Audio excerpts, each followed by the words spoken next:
Bendiciones, Iglesia, qué gusto estar un día más con ustedes. En esta ocasión tenemos el privilegio de estar con nuestro pastor general para poder conocerlo un poco más. Bien, qué bueno, muchas gracias por esta entrevista. Para mí ha sido un verdadero gozo cuando yo descubro en la Biblia de personajes que fueron muy usados por Dios y tuvieron una edad relativamente más corta. Recuerdo a David que tenía 70 años. Para mí es un gusto ahora estar cumpliendo 76 años. Realmente es muy agradable para mí. Qué bendición poder celebrarlo un año más y es un privilegio poder hacerle esta entrevista. Quisiéramos saber quién es José Luis Blanco. Bueno, yo tengo aproximadamente 54 años de estar aquí en el país y realmente ahora ya soy naturalizado salvadoreño, ¿verdad? Tengo ya más o menos desde el año 2008 y sí, realmente para mí es un gusto estar en este país, ya ahora es mío.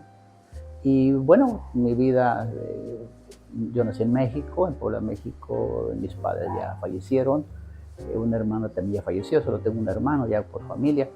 Y realmente ha sido mi vida muy agradable, siento que ha sido Dios muy bueno conmigo, ¿verdad? Desde muy pequeño, así es que sí, he estado meditando mucho estos días porque parece increíble, pero cuando va pasando los años uno empieza ya a sentirse un poquito, no solo viejo, sino con más experiencia y analizando un poquito las cosas que suceden, ¿verdad? Pero sí es un placer para mí realmente. Y como pastor y amigo de ustedes, pues siempre me ha gustado poder darme a conocer también para que ustedes sepan un poquito sobre mi vida, ¿verdad? Es agradable. Qué bueno que El Salvador pudo ser también su hogar y que como iglesia podamos tenerlo. Es una bendición para nosotros que dirija nuestras vidas. También quisiéramos saber cuáles han sido sus estudios, a qué se ha dedicado. Si pudiera comentarnos un poquito. Fíjate que por las condiciones de quedé huérfano desde los 5 años y medio. Mi papá, pues un hombre que no tenía muchas aspiraciones. Entonces cuando mi papá me permitió llegar a mi primer estudio, que fue hasta 6º grado, para mi papá era suficiente. Él decía, no, ya es suficiente, ya trabajar. Pero Dios me permitió no sentirme cómodo en las condiciones que vivíamos, precarias, de escasez, de mucha escasez. Y esta orfandad que tuve en 4 hogares me permitió empezar a descubrir lo que hoy se conoce como resiliencia, ¿verdad? Aquella capacidad de enfrentarse a la adversidad y cómo sobresalir. Entonces yo por mis propios medios empecé a estudiar. Desde muy joven, a los 18 años, ingresé a la escuela de la compañía, la multinacional que trabajé 38 años, y me permitió desde ahí formarme. La primera escuela de producción a la que participé en Huastepec, Morelos, tenía yo como 18 años más o menos. Y estuve algunos tiempo preparándome. Ya cuando tenía un técnico en ingeniería mecánica, me vine para acá, para el país, para instalar una planta embotelladora en el año 68. Y de ahí mi esposa un día me decía, mira, tú conoces muy bien la parte técnica, ¿por qué no te metes a la parte administrativa? Y estaban en esa época los famosos cursos de extensión universitaria. Entonces tomé administración 1 y 2 por un par de años, como 3 años fueron.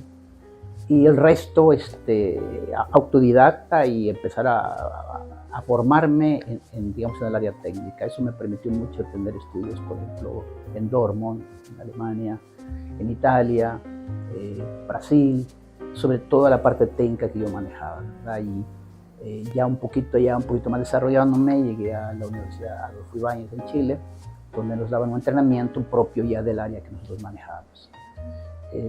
Recuerdo quizá unos 20 diplomados que tomé.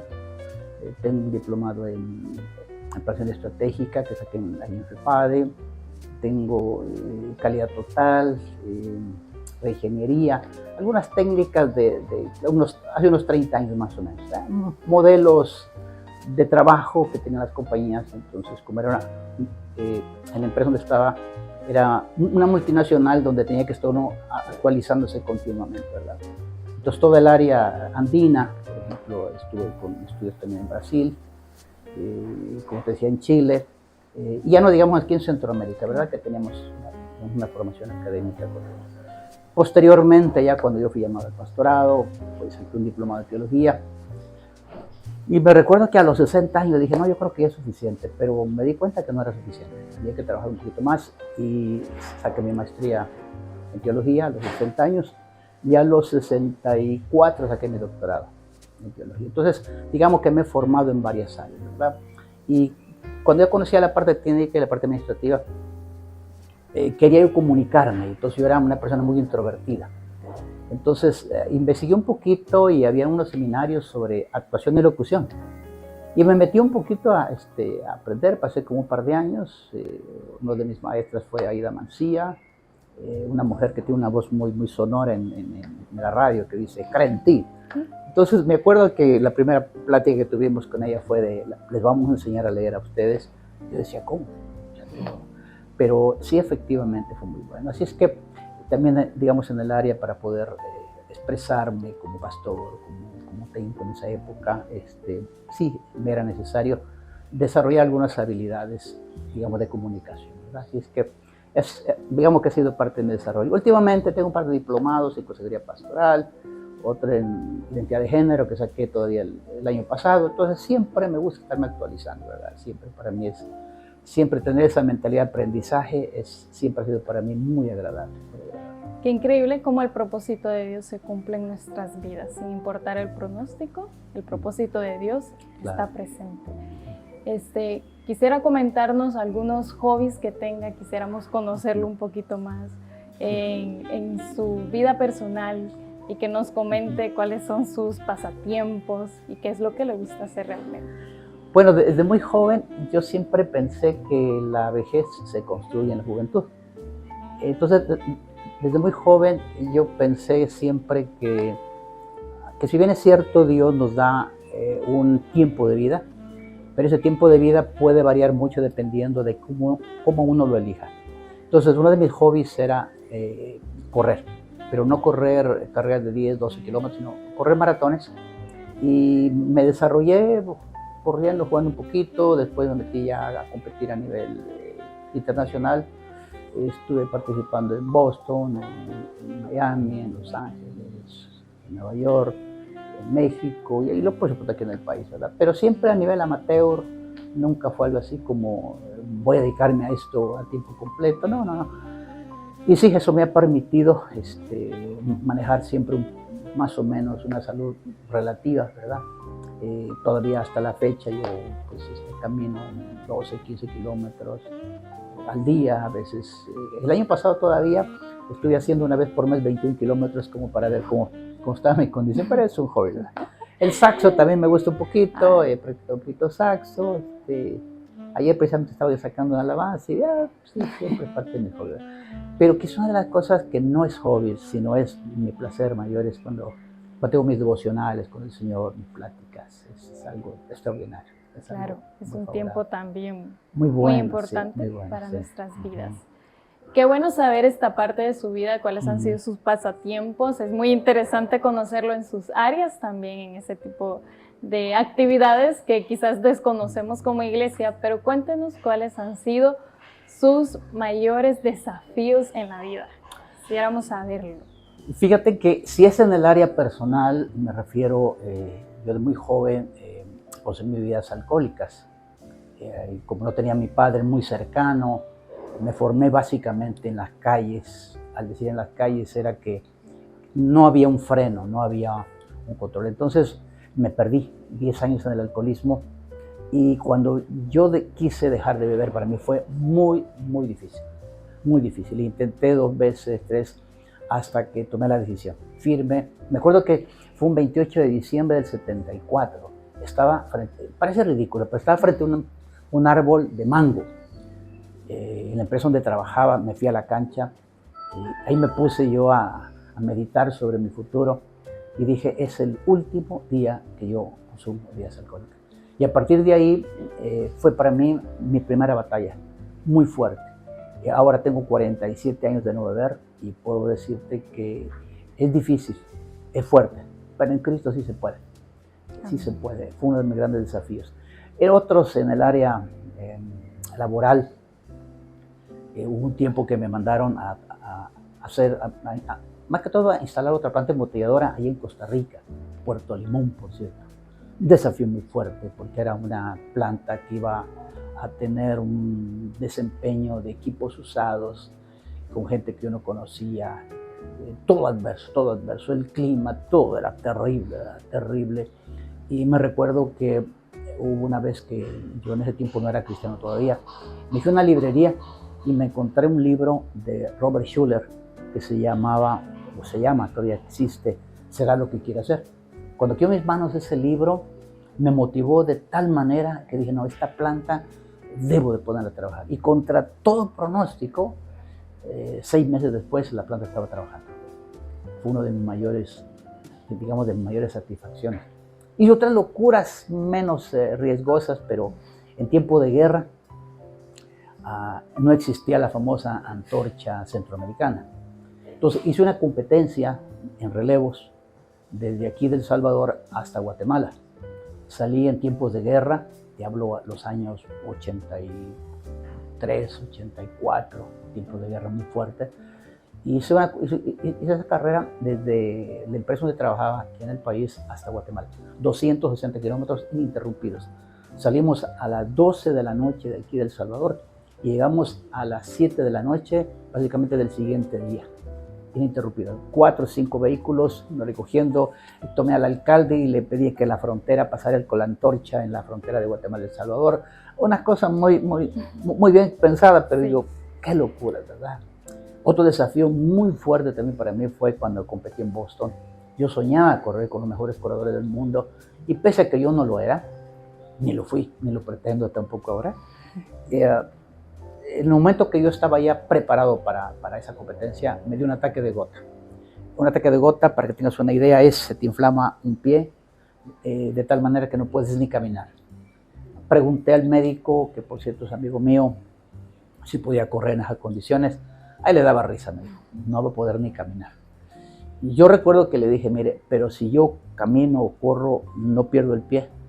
Le dio risa y me dijo, no, pues no puedes ni caminar. Dijo, no, eso, déjeme la vida de mi cuenta. Y corrí la maratón de Boston, pues son 42 kilómetros con un ataque de gota. Corté el zapato, le saqué la plantilla, me quemé el pie. Mi tiempo fue el peor de toda mi vida, pero fue tan exitoso eso que hice que hasta me dio una placa de reconocimiento ahí en Boston. La conservo todavía de recuerdo, porque fue una de las cosas más desafiantes para mí. Sí, realmente yo digo a veces, ¿por qué hacía esas locuras? No lo sé, pero creo que dentro de mí siempre ha existido lo desafiante. Me gustan los desafíos, me gusta enfrentarme a las cosas que dicen, no se puede. Déjenme platicar con papá, con mi señor, y de que se puede, ¿verdad? Entonces, claro, sí ha sido ese parte de mis desafíos en mi propia vida, ¿verdad? Ahora mi desafío es estar abierto al aprendizaje. La tecnología hoy por hoy, soy analfabeta, debo estarme actualizando en conceptos, en redes sociales, en todas las cosas que ustedes hacen como jóvenes y que indudablemente nos empujan, ¿verdad? Pero vamos bien, eso es parte de los logros en mi vida que he tenido y que han sido desafiantes. Realmente el que persevera alcanza, y los deseos del corazón o de los deseos de la vida, lo que uno sueña hasta alcanzarlo, es satisfactorio, lo que usted mencionaba anteriormente. Claro. Quisiéramos también que mencionara sobre los jóvenes que tienen que estar como actualizándose también. Y los jóvenes necesitamos un consejo para el éxito en la vida. ¿Qué podría decirnos usted como nuestro pastor? ¿Qué consejo nos podría dar? Bueno, mira, el éxito es relativo, ¿verdad? Sí. Para unos puede ser casarse, estudiar, para otros tener dinero.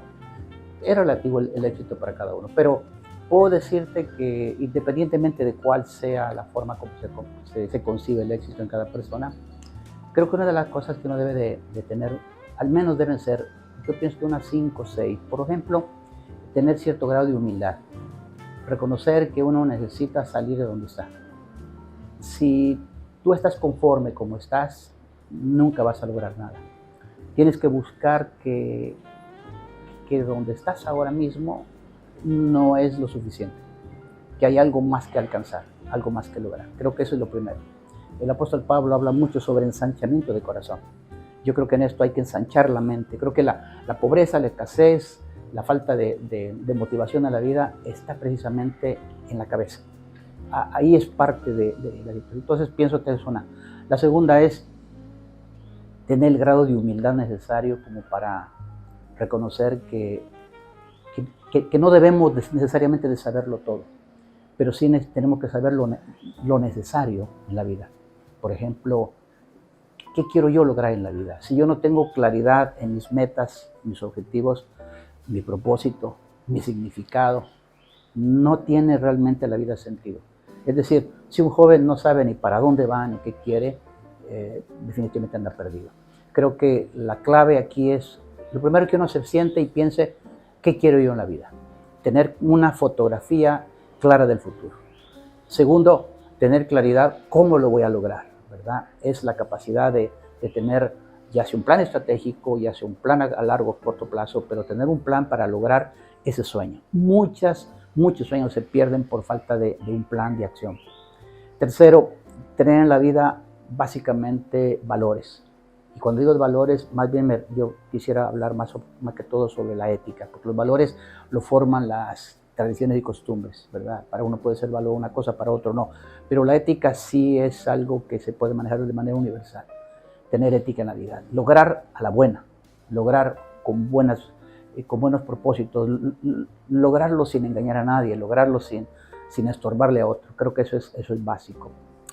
Y quizá la última es no traten de hacer nada fuera de Dios.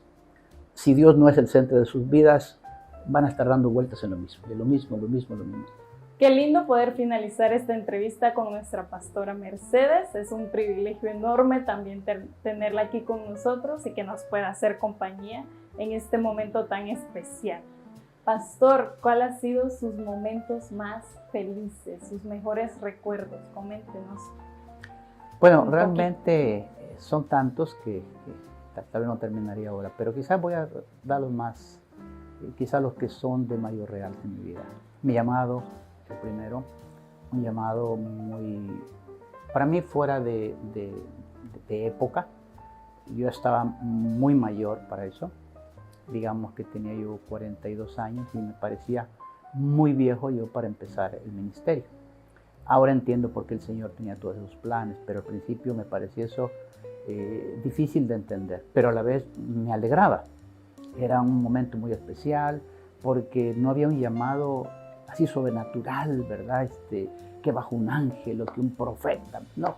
Solo fue un sentir en mi corazón muy fuerte, pero me agradaba en el fondo, era algo así como desafiante. Y a pesar de que no tenía la formación teológica, mi pasión por el Señor era tanta y era tanta mi alegría que no me importaba si me equivocaba. Y recuerdo todavía mis mensajes, ¿verdad? En ese tiempo que eran Rambos espirituales, ¿verdad? Ocupaba yo de introducción las películas de Rambo, ¿verdad? Imagínate hasta dónde está, pero eran mi alegría y mi gozo y mi pasión por Cristo.